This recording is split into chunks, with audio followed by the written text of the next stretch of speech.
ខ្លាំធំណាស់យើងឲ្យឯងគូរូបនេះមិនក៏គូរូបតកែទៅវិញចង់ងាប់មែនទេមន្ត្រីរូបនោះមានការខឹងសម្បាយ៉ាងខ្លាំងព្រោះវុធីតែងតែគូរូបផ្ទុយពីការទាមទាររបស់គេមន្ត្រីនោះបានដកហូតជក់ពីវុធីហើយគូរូបភ្នំមាសដោយខ្លួនឯងតែអ្វីដែលគេទទួលបានគឺដុំថ្មមួយគំនរតែប៉ុណ្ណោះ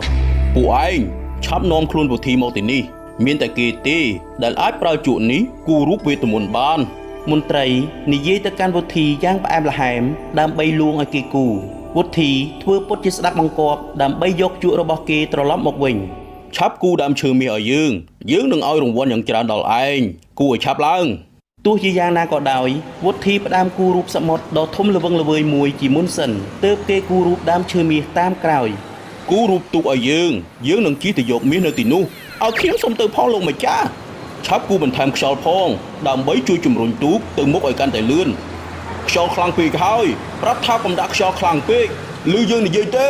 ប៉ុន្តែវុធីធ្វើពុតជាស្ដាប់មិនឮអ្វីទាំងអស់គេកាន់តែគូរូបខ្យល់បន្ថែមខណៈនោះទូកក៏លិចហើយមន្ត្រីទាំងនោះបានលិចលង់ក្នុងសមុទ្រយ៉ាងជ្រៅបាត់ទៅបន្ទាប់ពីប្រើទេពកោសល្យនិងបញ្ញារបស់គេក្នុងការដាក់ទណ្ឌកម្មលើមន្ត្រីអាក្រក់ទាំងនោះវុធីត្រឡប់ទៅស្រុកកំណើតរបស់គេវិញហើយបន្តប្រើជក់វេទមន្តគូរូបដើម្បីជួយប្រជាជនក្រីក្រ